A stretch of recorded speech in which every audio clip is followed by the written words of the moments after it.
Randy? Thanks, David. Well, welcome to the Friday edition of Richardson Plano Networkers Konnect Mastermind. Today's Konnect Mastermind will be with Orly Amor. Did I pronounce that right, Orly? Yes, you did. All right, great. And it's entitled Don't Take Your Story to the Grave. Great title. As an entrepreneur, telling your story has more value and potential impact than any other tool in your business. During this mastermind, Orly will guide participants in discovering and clarifying their own best strategy to grow their business. Orly Amor is an amazing warrior. She's a successful entrepreneur who has started 5 companies. As a corporate trainer, best-selling author, and international public speaker, she's helped over 200,000 people around the world maximize their bottom line by tripling and quadrupling their sales. Her extensive experience as a certified behavior analyst has made her indispensable as a coach to many influential corporate leaders around the world and North America. She's a great public speaker herself, networker for the past 10 years, and she has helped public speakers create their business model for public speaking. Her unique value is enabling speakers to monetize their craft by what she calls business in a box for public speakers. Orly's book, Public Speakers, You're Not All That, 12 Reasons Why Event Planners Won't Hire You, that's a great title, became an instant bestseller, and I can see why. Orly speaks 3 languages fluently and has earned her MBA and law degree. Please join me in welcoming our guest speaker for today, Orly Amor. Well, thank you so much, Randy, for that introduction. Every time I hear somebody introduce me, I go, are they talking about me? You know, it's it's always a surprise even hearing it, right? Well, thank you so much, David, Randy, everybody for having me today.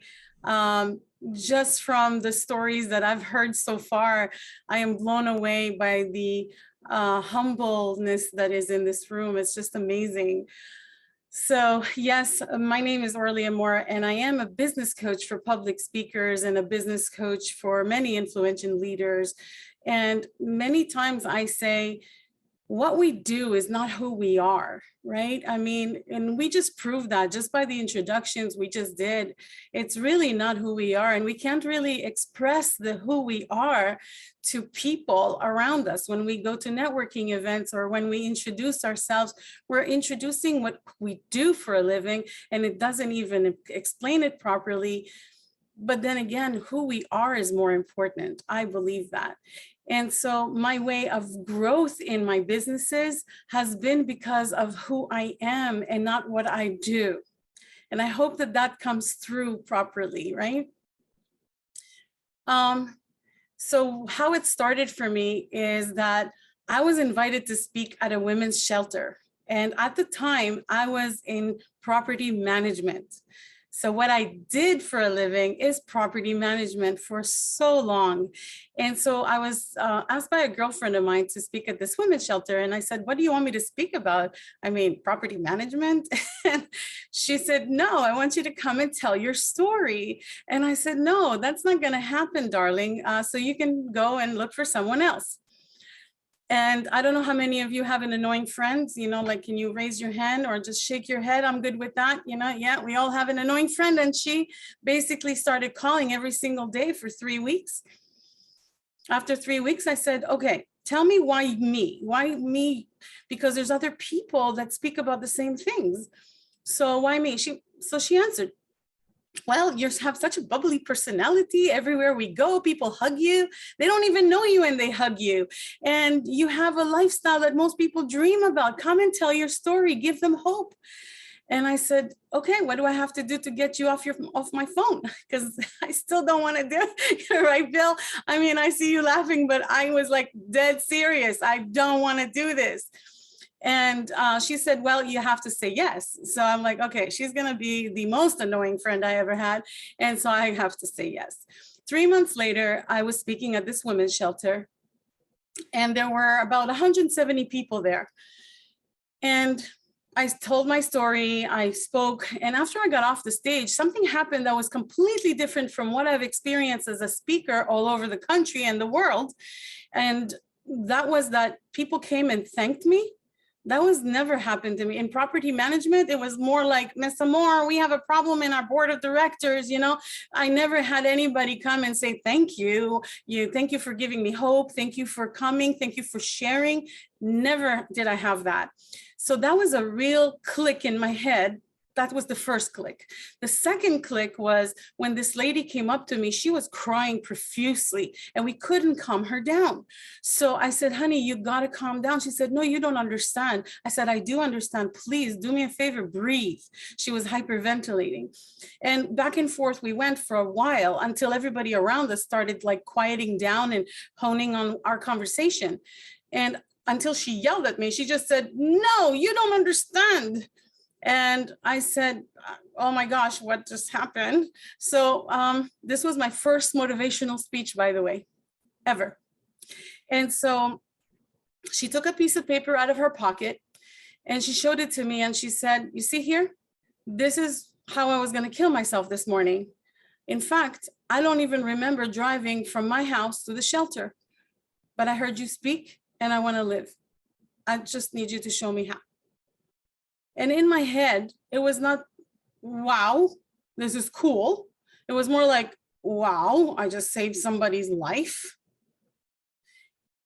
And that was the, if you will, my pivotal point of where I was as a speaker and as a businesswoman to where my servitude has to kick in. Why my story would matter. I'm going to give you my story now so that you can relate to what I'm talking about. I was a beaten up child. I was molested 4 times before the age of 14. I was raped 3 times before the age of 22, twice gang raped, 9 months apart, left for dead. I was married to a very abusive husband, both mentally and physically. And as a result of that, I had 4 abortions and I gained a morbid amount of weight. I was 428 pounds heavy, at my heaviest. And even with all that, I also was able to finish a law degree, an MBA, and I lost 230 pounds. But at the end of the day, that story is not about the competition of stories. I hope you get that. There's people that go through hell and back. There is miracles. There are so many stories. And what I've heard so far was just amazing stories. And we have to share them. There is a way to share a story. In the act of sharing, there's contribution. You just don't know whose life you're going to change. And that's really the impact of a story, even though it's personal. Sometimes as business owners, we feel that vulnerability will show weakness, or that vulnerability will show that we are less than, and we always need to prove something to someone. And one of the things that we also do is that we buy things just to impress people we don't even know. It's just really in that circle of things that don't matter. At the end of the day, they just don't matter. How many graveyards are filled with people that did not share their story, that did not sing their songs, that did not tell their formulas or their recipes, that went with them to the grave. And my purpose here and my mission as a whole is to impact the lives of 200 million people around the planet by 2025. And the way I decided to do that is by telling people to tell their story, either by speaking and getting paid for it, because money is energy. Let's not kid ourselves. You're not doing this to send a can of tuna to pay your electrical bill. But at the end of the day, this is my inside joke. Don't worry about it. But at the end of the day, we have to understand how we can weave our personal story into why and the way we do business. Our core values is what our story is, what shaped our core values. Our core values is by what we lead our businesses. And if we take those core values and share our story through them, then we can do business and not worry about money, because money is not the driving force of anything. Money is the means to the end, but that's about it. Everything else we do, because money we won't take to the grave. The house we live in, we're not going to take to the grave. Everything else that we do and have materialistically, we're not taking to the grave. We can't even take our families with us to the grave. We can't even take our friends down to the grave. So what's left? It's what we leave behind, our legacy, the people we impacted, the ongoing story of our lives. A book is a good way. And then there is the impact we do on even one person. So it's that one client. It's the one client that keeps coming back. It's the one client that writes you a note once in a while and says, hey, thank you so much. You've changed the way I do life or the way I do business, or you just made an impact on my day-to-day. Right? And that's what we look for. So I want to engage you in telling your story in your business. I think that is the goal today, because that story will never go to the grave. How am I doing so far? You've taken my breath away already, Orly. So thank you for sharing that. If you want, I mean, I actually, as you were talking, I was thinking about and we even talked about it some, in the run up to you sharing this part of the talk. I know one person who's on the road who was talking about all the things he's doing. He just went off camera, and when he gets it where he can talk, I wanted him to share, because he has a similar story about realizing that the impact of his story, his craft, and a story that wasn't. He wrote a song and it wasn't his story, but it was a story that he actually experienced that became a song that he wrote called "Waiting on My Time." And that song, excuse me, when you talk about taking things to the grave, that mindset, the one that he shares in that song, is one that makes you realize that the truth of what you say. And so there's so many ways to tell your story, but like you said, the importance of making sure that it gets told is really something that we all need to do. Anybody have any questions for Orly, or observations or thoughts? I know you guys, everybody here probably has some thoughts, but Bill Harrison, why don't you go ahead and I'll spotlight you here, and then. Well, I just wanted to say that I couldn't agree with you more. You're preaching my sermon. Based on the life that my wife and I had for almost 53 years together, and what we learned from that about who we were and what our purpose was, we ended up writing a book together that told, it's on the shelf right behind me there, that told a story of where we'd been, who we were, what we'd become, and what we learned from all of that, the lessons that we learned from all of that. And we got that published 3 months before she passed away. So she left that with us. And after she passed away, I ended up writing another one, because right after she passed away, my question was, why am I still here? What's my purpose now? And over a period of time, I realized that my purpose was to continue what we've been doing anyway, and just sharing with people, here's how you can get to better know who you really are, and why you're here, what your purpose is. Because as I said before, life without purpose is meaningless. And what you leave behind is going to be a whole lot more about your interactions with people than anything else that you ever did, any awards, any honors, anything you made. So 100%, Orly, 100%, I agree with you. Thank you, And I Bill. appreciate your story. Thank you, Bill. Wow. Anybody else have, Bill, thank you for that encouragement there.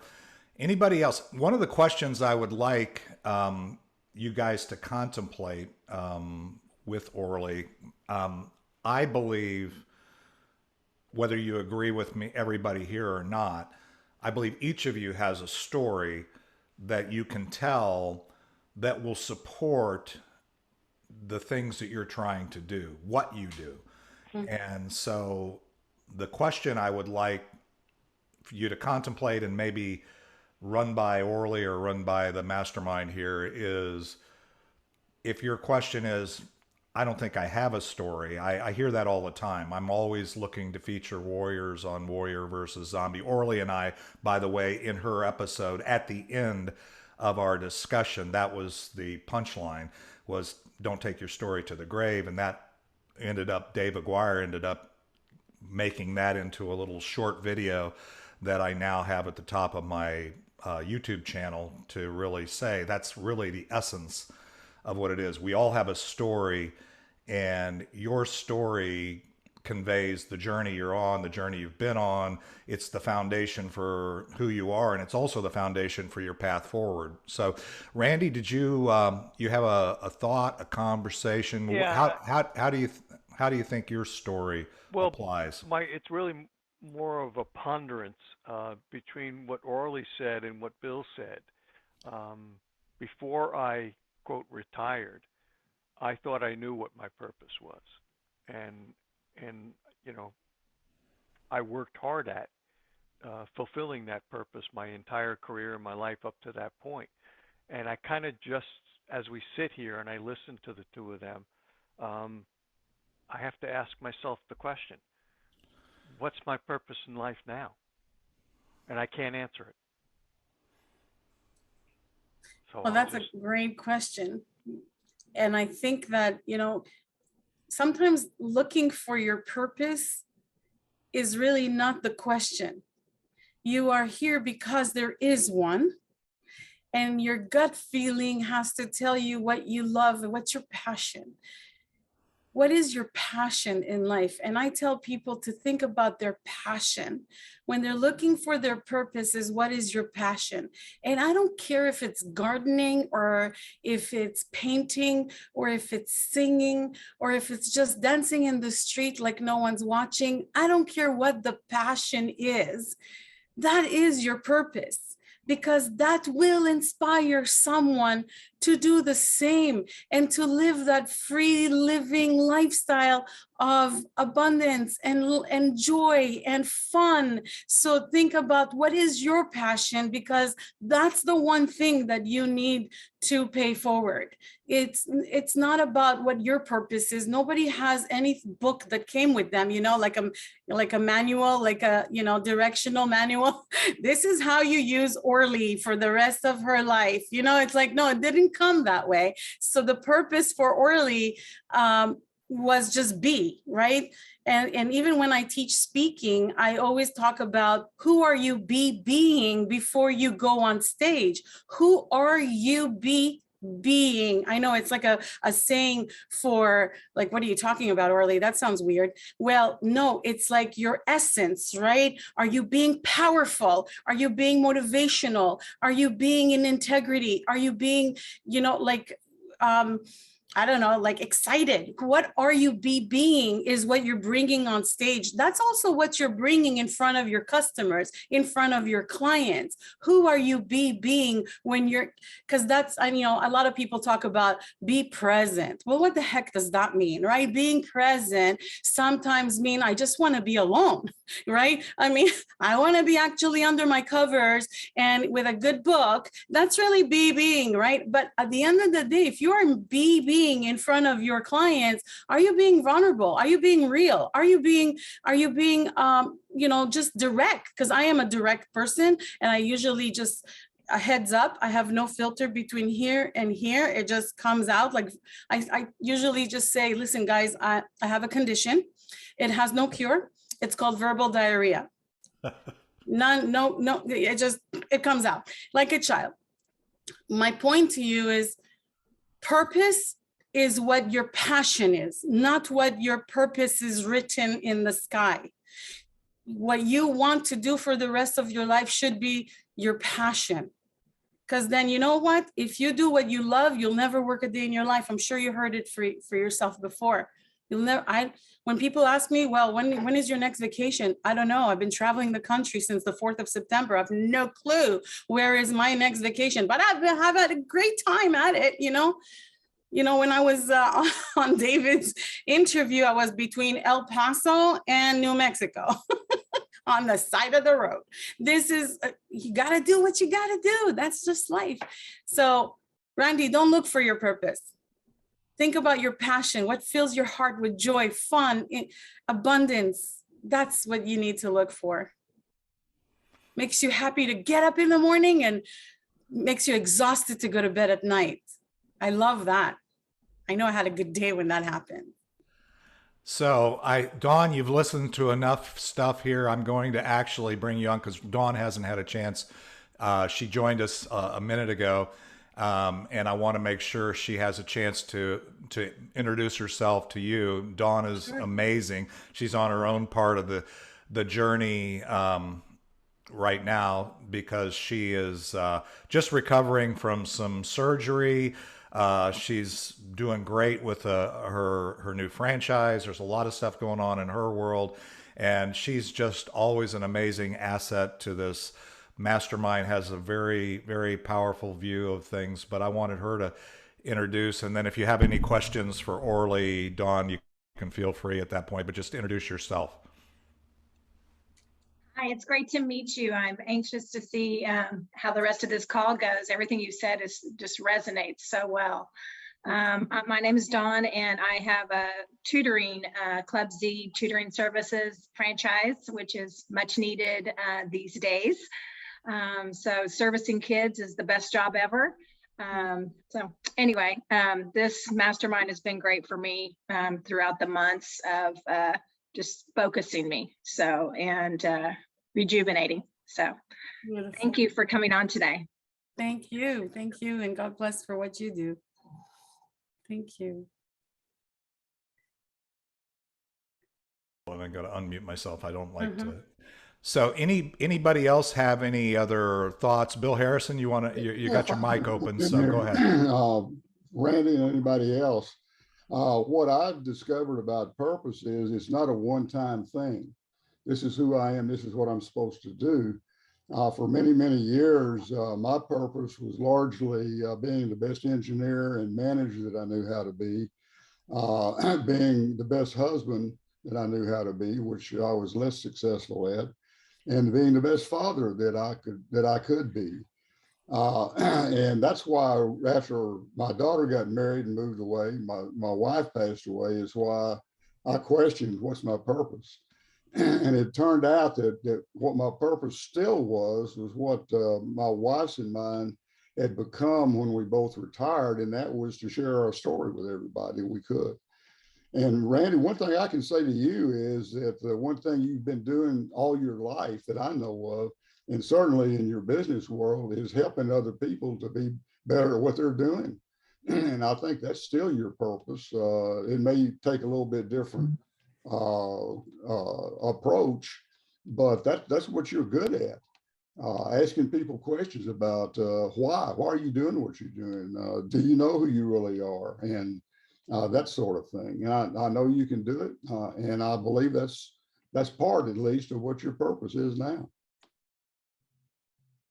I would agree with you, Bill, and I also would say that I love the way Orly said it, which is your purpose isn't really a thing to find. I will just those of you who've gone through the Vision Challenge, you understand what I'm about to say, which is we all have a unique purpose. It just is. And, discovering it will be manifest over the years of the journey that Bill has had, Randy's had, Ricky's had, we've all had, right? You can look back and see where the value that your purpose has provided to the people along your path every day. It might be when you were in school. It might have been when you were in your early stages of your career. It might have been with your family. It might have been with your spouse. It might have been with your best friend. But you also have that purpose enables you to have unique value. And everybody here has unique value. And we're all have a vision of what the journey forward looks like.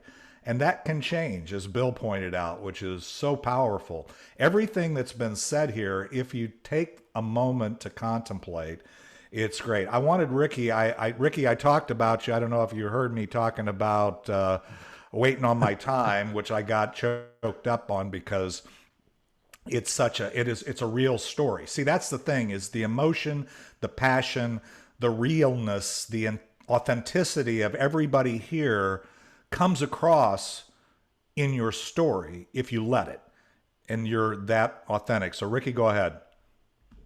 Well, Randy, when you spoke after David mentioned that storytelling song that I wrote about going into a small cafe in a small town, and an elderly man just invited me to sit down with him at his table, and he was telling me that he had no purpose. He was old and his life had passed him by, and he was just waiting on his time.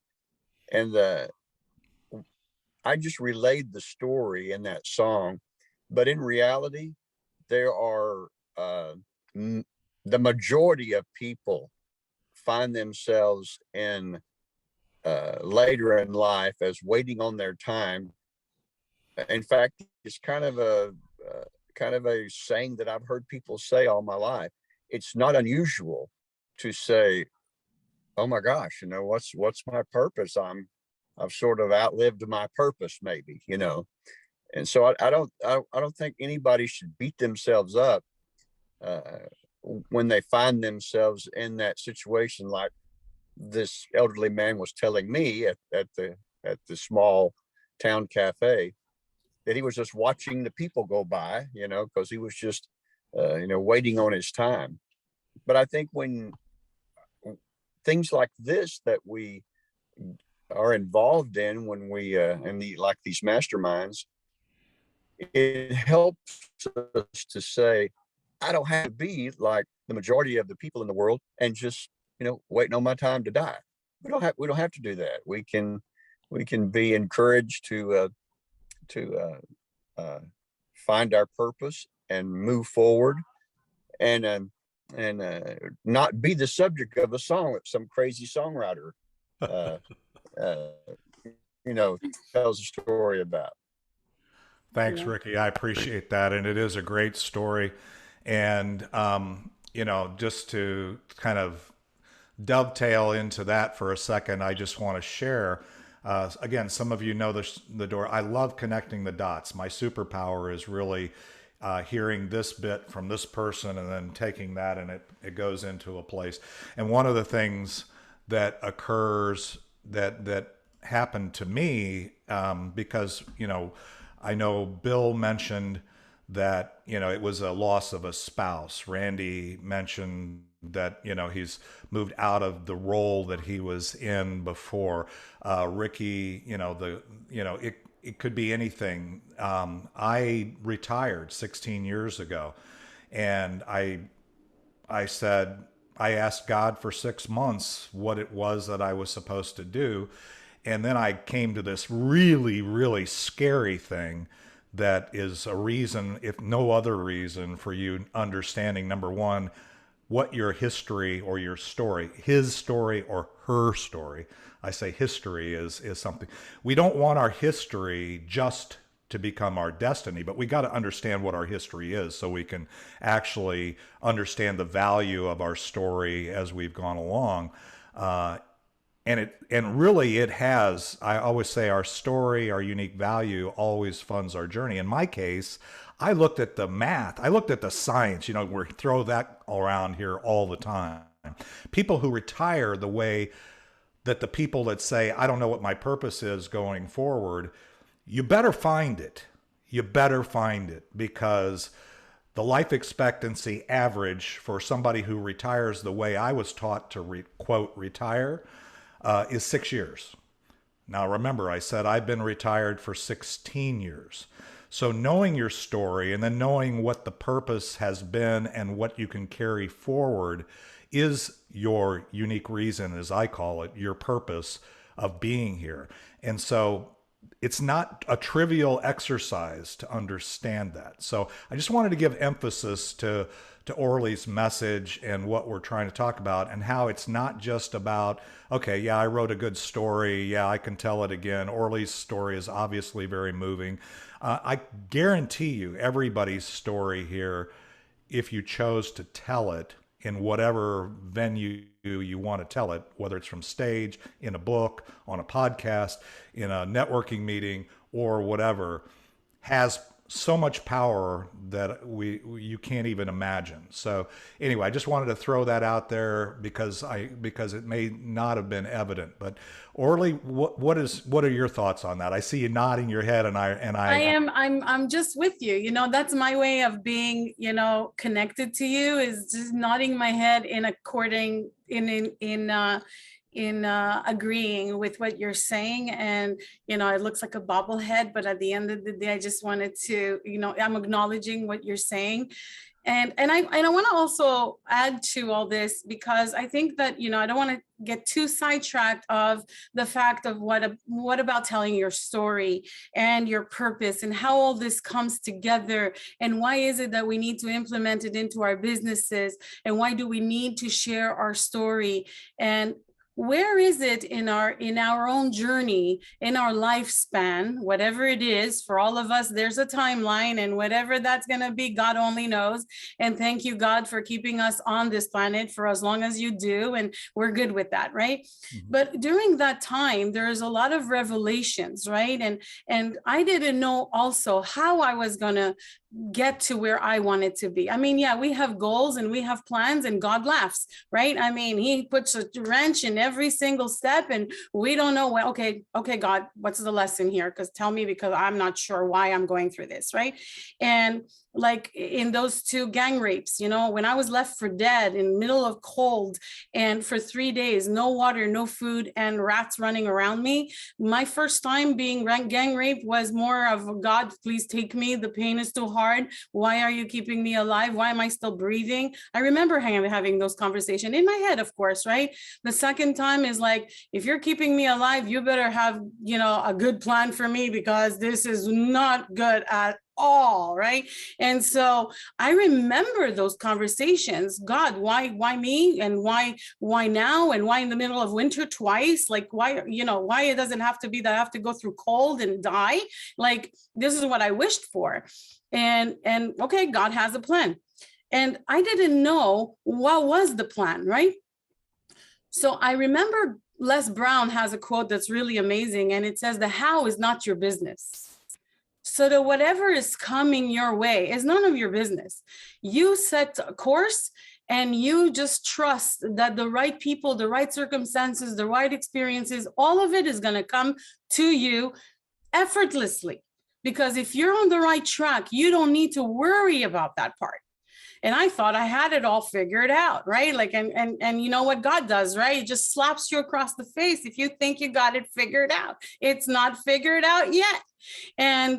And then it came to me, and I started one company that became a success overnight. When you're talking overnight, within 1 month, we were in 6 countries. I mean, in 1 month, we were in 3 countries and 3 states. Like, oh yeah, what a problem to have. Great company. But at the end of the day, that was not it. I thought I had it figured out. I thought, oh, that was it. That's how I'm going to reach my 200 million people. Oh, nope, that was not it. But with time, you start listening. You have to listen, one, to your gut. You have to listen to your gut. If it's not about sounding too good to be true. It's about sounding like it's in alignment with you, your core values, your belief system. Make sure that that belief system is not fabricated either, because a lot of people will tell you a lot of things, but what does your gut tell you? Because it never fails. 100% of the time, And we are, you know, rational human beings. We kind of think that we got it right and we got it figured out. And it might have somebody has some kind of plan to screw with you, kind of a thing. Well, it's all need to go away. You know what to do. There's no question. So when that path that you are shown is in alignment with you, your gut feeling and your purpose, passion, whatever it is, and your core values, then you know you're on the right track. I did not know, I'm sorry, Bill. Bill says, preach it, sister. But I'm not preaching. Amen. I am, yeah, it's so sweet. But what I want to say with that is, it got me to a point where I actually had to start my own foundation, which was going to be here for years to come after I'm gone. One more thing that is really, I don't know if it's my purpose or my life calling, but it became one. And I am building healing centers for rescued victims of human trafficking, sex, and labor slavery to give them back their God-given right to life, freedom, education, and autonomy, which was not given to me when I was laying in the alley for 3 days twice. In freezing cold, I should have died from starvation, dehydration, and hypothermia, which all the doctors were baffled that did not happen. So talk about miracles, Mako. Talk about all these things, right? I mean, those are miracles of life that we just take for granted. And I am proud to say that I never take anyone or anything for granted, from the littlest thing of the coffee I had this morning or to speaking to you today. It comes from the heart. I do it because I love it. Love it, love it, love it, love it, love it. I see that Dee has her hand up, so I'm gonna just shut up for a little bit. Dee, I brought you up to the stage here, so why don't you open your mic, and if you have a comment or a question for Orly, you're on. Thank you so much, Orly. I wanted to say that your story is so impactful and so needed in so many places, and just wanted to say thank you first for that.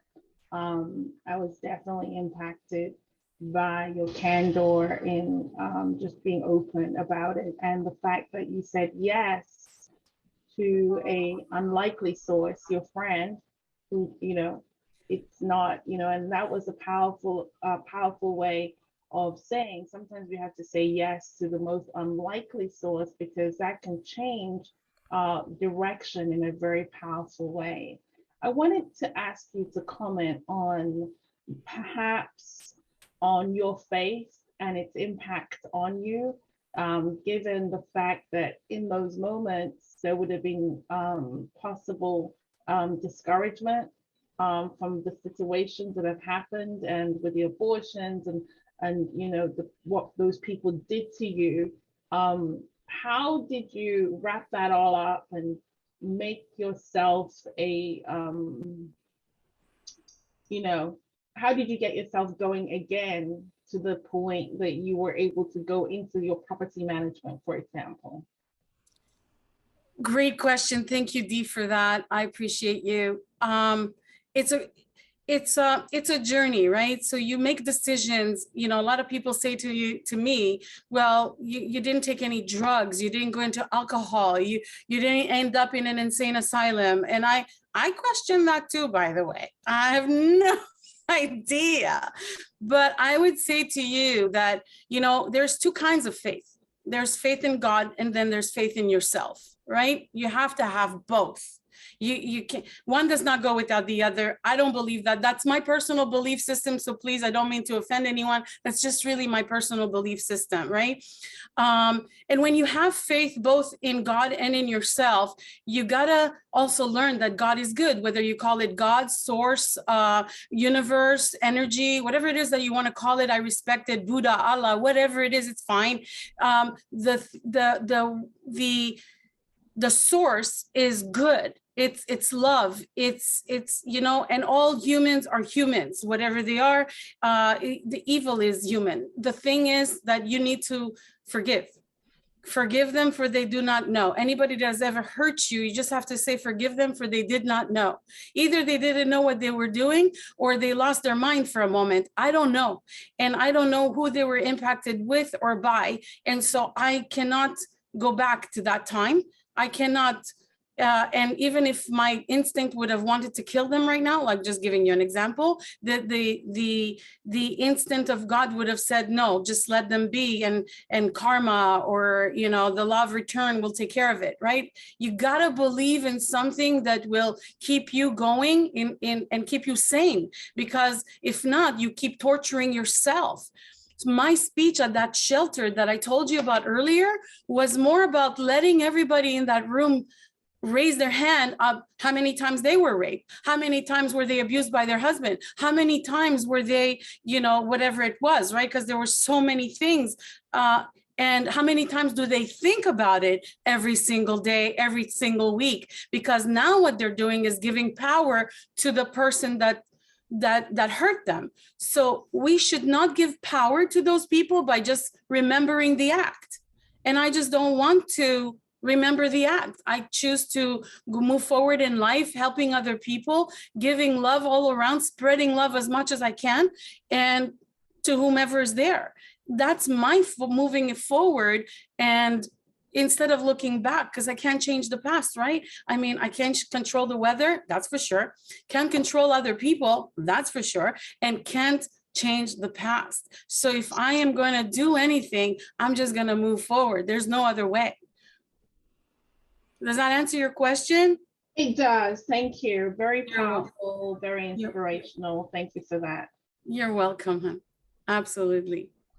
And there's 3 things we can't teach anyone, by the way. So, in relation to your business, we can't teach you personality. We can't teach you we can't teach you charisma. We can't teach you authenticity. And we certainly can't teach you integrity. So what's left? This is your core. And if you have it, then you're going to do very well by sharing your story within your business. Amen. Any other thoughts, observations that anybody has here for Orly? I want to make sure that everybody has a chance to weigh in. Randy, I'm going to call. I know you've got to leave here. You're going to have to bail out early, but I wanted to bring you back up, and because you always have, and I know you already threw something out there, and we talked about that. But any other thoughts that you have on what Orly said, or any questions? Randy, by the way, just so I can give him some props, Randy doesn't know all the answers, but Randy knows all the questions. He's one of these people that always asks very insightful and brilliant questions, and one of the reasons why I love the fact that he's a friend and he's part of this mastermind. So Randy, did you have any other thoughts or questions? I know many of you are going to find this hard to believe, but I really don't have anything to say. And Bill Wow, I'm looking at wows everywhere. That. Wow, Randy, what happened?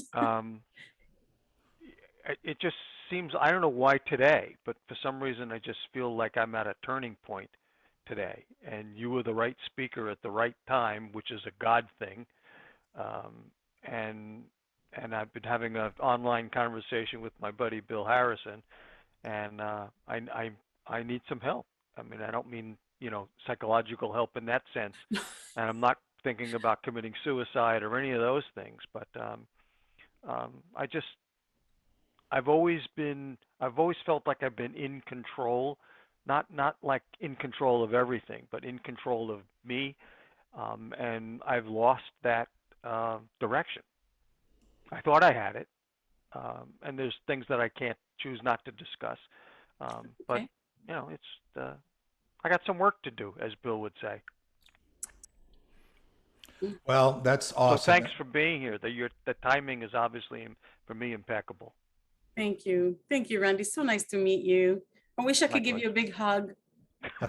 I'm a hugger. Sorry. Okay. Yeah, that's okay. We'll have to get you here in person. That's right.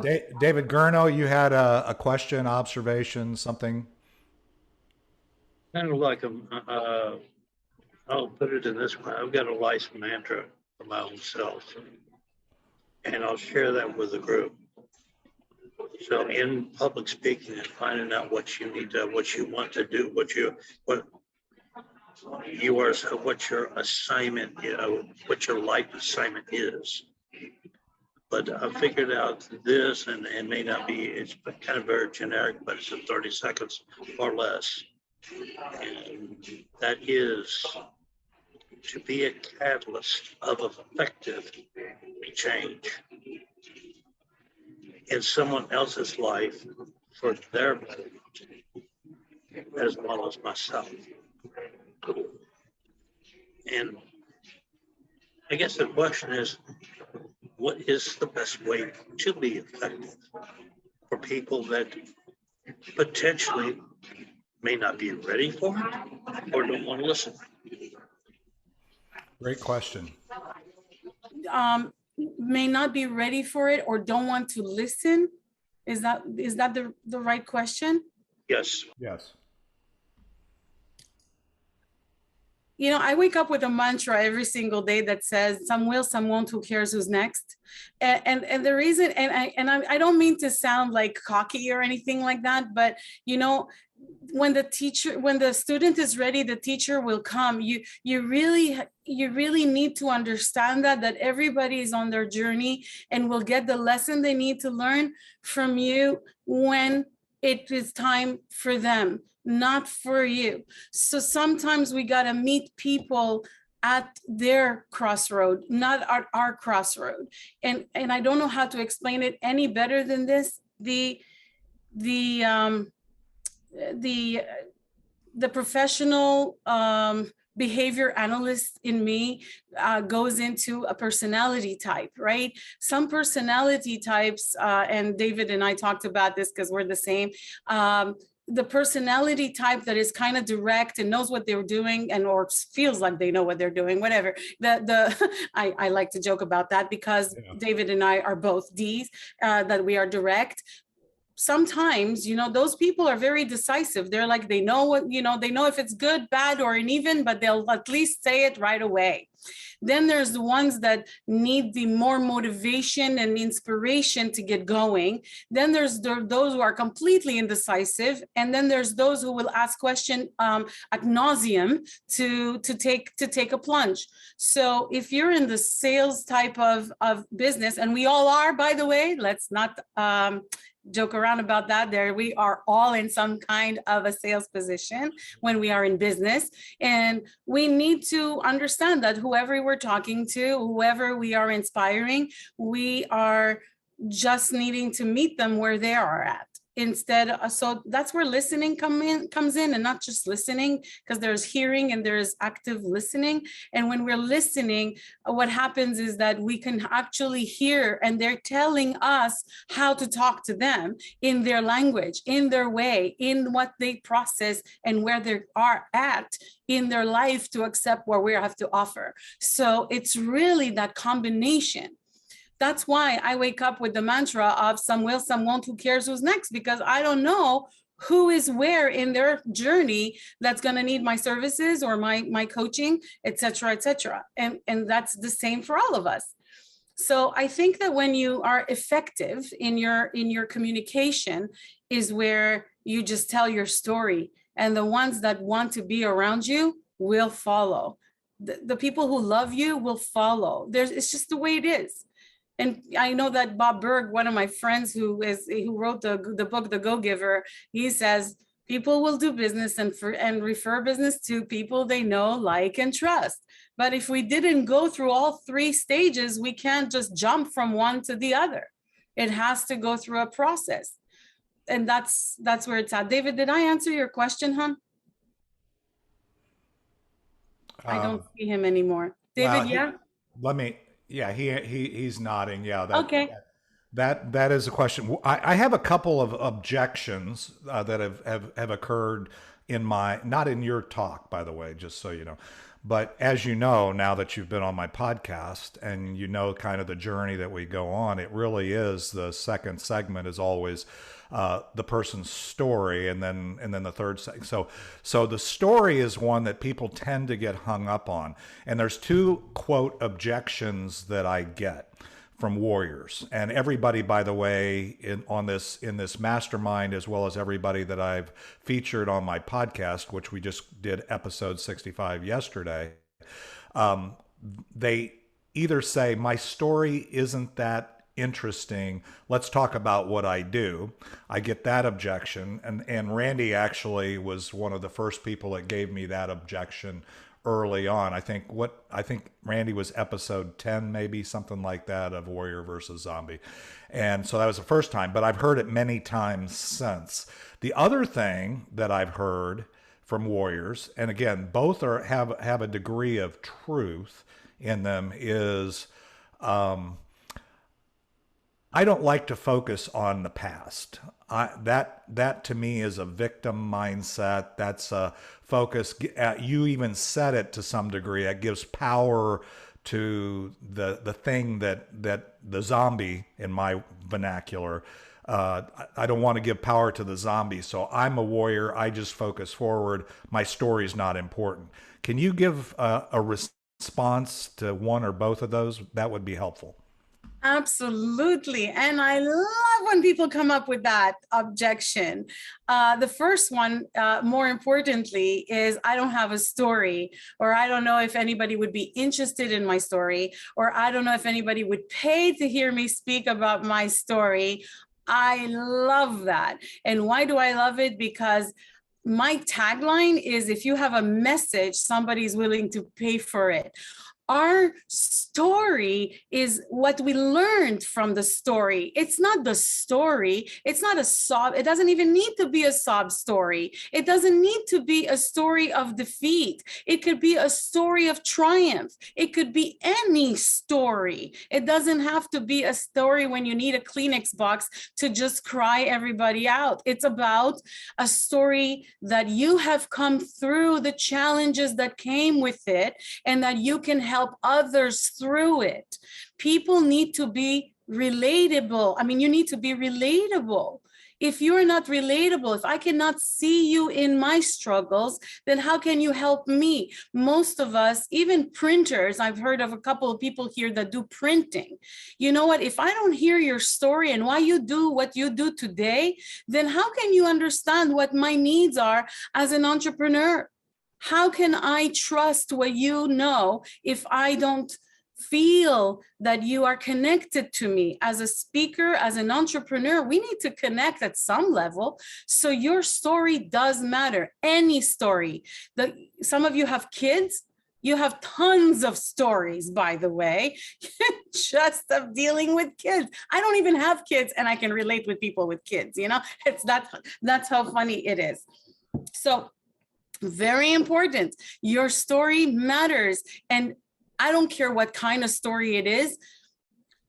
Here's another part of the answer to that part of I don't have a story. Have you ever had a challenge in your life? Any challenge, any kind of challenge. You had a fight with your wife? Great, that's a challenge. Sorry to tell you, but that's one of the challenges in life, is that we are human and we have challenges of communication. We have challenges of agreements. We have challenges of negotiation. And those as humans are a story. And we overcame those challenges because we're still here. We didn't die from them, did we? So how cool is that? The fact that we just overcome that is going to help another person. And it doesn't matter if people have heard the same type of story 100 million times. Your story may be the one. So I want you to think of yourself as the one for someone. In the audience, in one of your clients, you are the one with the story that's going to change their life. And that's what you need to think about. I don't have a story. You have a story. You have many stories, and you just have to be the one for that person. That's for the first part of your question, right? That was about, what do you say if they say they don't have a story? I beg to differ. So the second thing, right? Okay. What was the second part of the question? The second part of the story or the question is, I don't want to focus on my story. In many cases, let me add to that. Past, yeah. is that they want to warriors. We are all focused forward. We all want to move forward, and they feel like either their story might provide them an excuse or make them a victim. It would be easy, for example, your story, right? It's easy to say, I don't want to talk about that. I mean, all the stuff you shared about your story, you've already put that behind you, right? And so the warriors, I mean, these are people that are very powerful, very much intent on moving forward, but they don't want to tell their story because they feel like that's looking back. And I just wanted you to comment on that.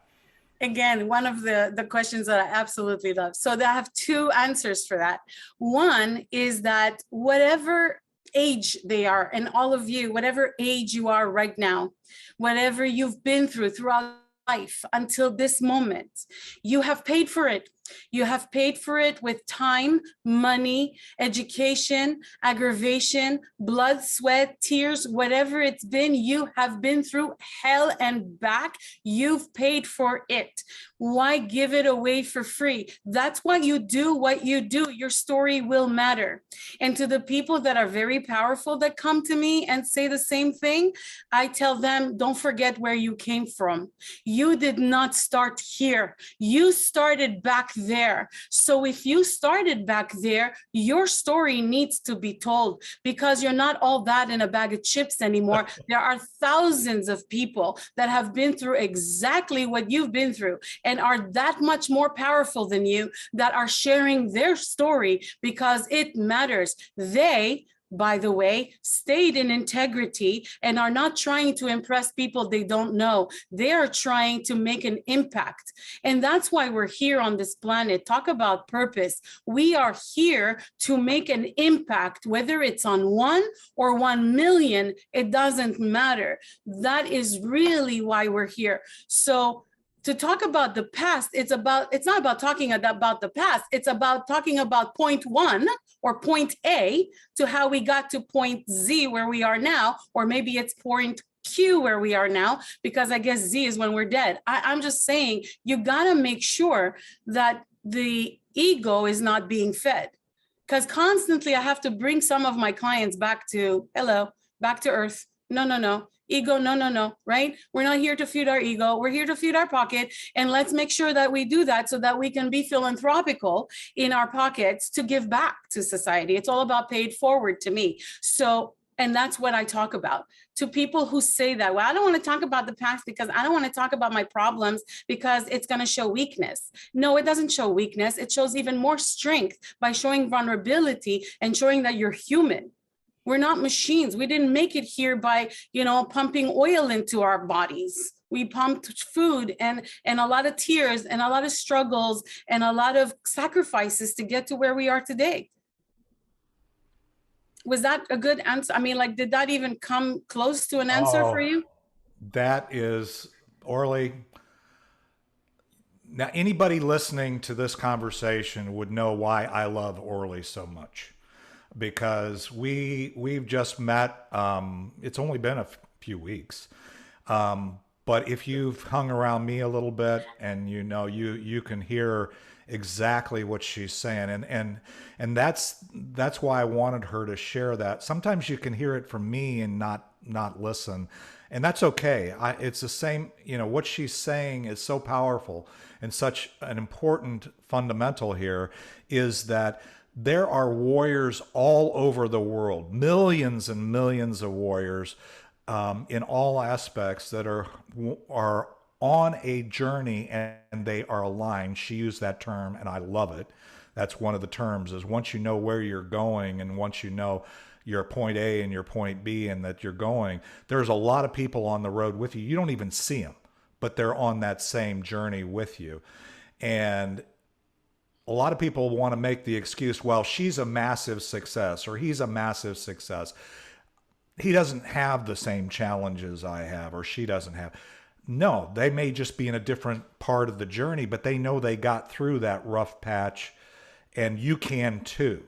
And that's the whole power of that. And I have to say that over and over again to prospective guests on Warrior versus Zombie when they say, And that you, I know you have it with speakers. I know that in the same thing is, okay, that's not important. It's what I'm doing right now. It's where I'm going. That's what I monetize. No, you'll never monetize that until you realize the foundational aspect of your story to where you are going. So I just think that's brilliant. Absolutely brilliant. And yes, in spades, you answered the question.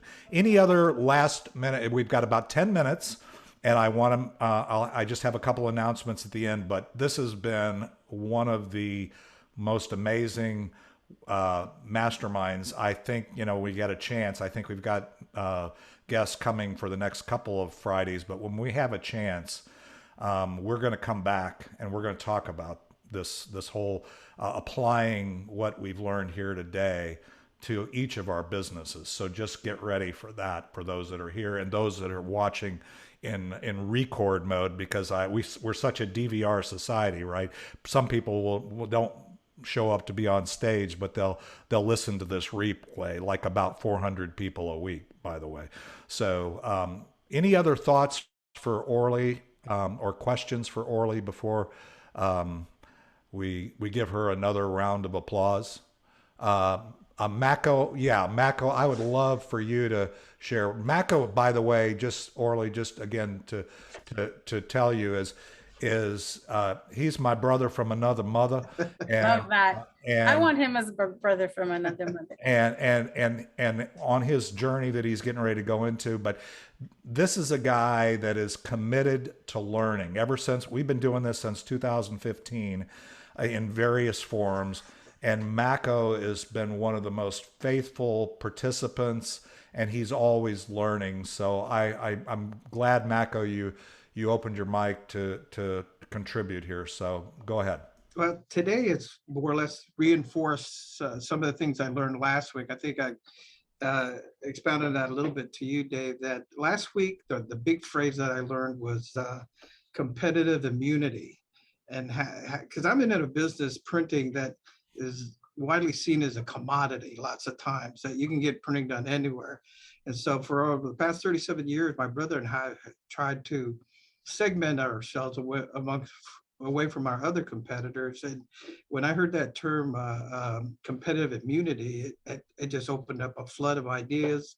And like what Orly was saying about telling our story, that's what I'm about to do. When I'm recuperating in bed for my surgery, that I'm planning on putting together a whole onboarding protocol for new customers and as well as my old customers, to tell them more about my brother and I, how we got into the business, and tell them more. It's just like when my wife, she works for Cinemark, when they onboard new employees, they get immersed in their corporate culture, every little bit about the company. So they don't come in as just an employee. They embrace what Cinemark is all about. And that's what I want to do with my customers, to embrace that they're not doing business with Bullet. They're doing business with Art and Mako. And I think we've been doing that pretty well over the years, because, we've had customers we've had for over 30 years now that continue to do business with us, but we still have a lot to learn, a lot to explore. And that's what I'm excited about. And today's talk reinforced that my brother and I not need to sell more printing. We need to sell more of what we're all about, and people, then all that other stuff will come as a result of that. But thank you for today, Orly. My pleasure. And I'll be praying for you Tuesday for sure. Have it on speed. Yeah, I'll tell you one final thing. I've known Dave for many years, but I'm one of the guys that have never asked to be on his podcast. I was like Randy. I just don't have a story that I think would be interesting to anybody, and I think I do that. And the way I fight around that is they know me for telling jokes and pulling pranks and stuff. In fact, I was telling my wife, said, yeah, after I was telling my wife, said, yeah, when I found out I was going to get your kidney, I told my girlfriend, once I get that kidney, we're out of here. Oh, Lord. There's always one in the gang. Mako is an amazing inspiration. Well, again, for everybody here, let's give Orly a hand. That was Thank you. amazing. Thank you so Absolutely much. amazing. Thank you. Everything I imagined and more. And I'm so thankful. I'm going to basically say a prayer when we're done here, thanking God for bringing you into our path. It is a divine appointment, by the way. Randy said something before he left that really stuck with me is I was at this point and this was perfect timing. And I believe personally that it's always perfect timing. I've been running my life by what I call divine appointments, and 6 months after I retired, and again, retirement isn't doing nothing. Retirement is doing what you want, when you want, with who you want, where you want, but you never leave your story, your life purpose. You always are moving forward. So you've done so many things for us today, Orly. I just really, really, really want to tell you how much I appreciate you taking this time. Thank you. And I'm looking forward to the journey ahead for us with Be Connected. By the way, just so those of you who are on that platform and still trying to figure out what it is, Orly and I have been involved in that platform from very early on, both more recently getting engaged in it because it's changed a lot. And so all I can tell you is figuring your story and then getting it out there, that's a place that can multiply the impact that you have. So, and you can find Orly on the Be Connected platform, and so that's a beautiful thing. Well, I'm gonna land the plane here, and thank you again, Orly. And if there's anything, is there anything we can do for you at this point? I really appreciate that. So yes, I do have a couple of workshops coming up called Paid Gigs Accelerator. You can go to go.orlyamor.com. It's only $47. It's on the 16th and on the 24th of March. So get your seat. It's 3 hours workshop of literally how to get gigs and get paid. And it's all about the industry and so on. And then we have our symposium, which is how to craft your message to deliver it. So you get to craft it, deliver it, and much, much more. It's a 3-day intensive on the 1st, 2nd, and 3rd of April. And if you'd like some information on that, instead of $5,000, it's only $2,000. So it's $1,997, whatever, the magical number in the industry. If you want to know more, please email me. And David, if you can just share my email with everybody, it's totally acceptable. orly.gmc.founder@gmail.com.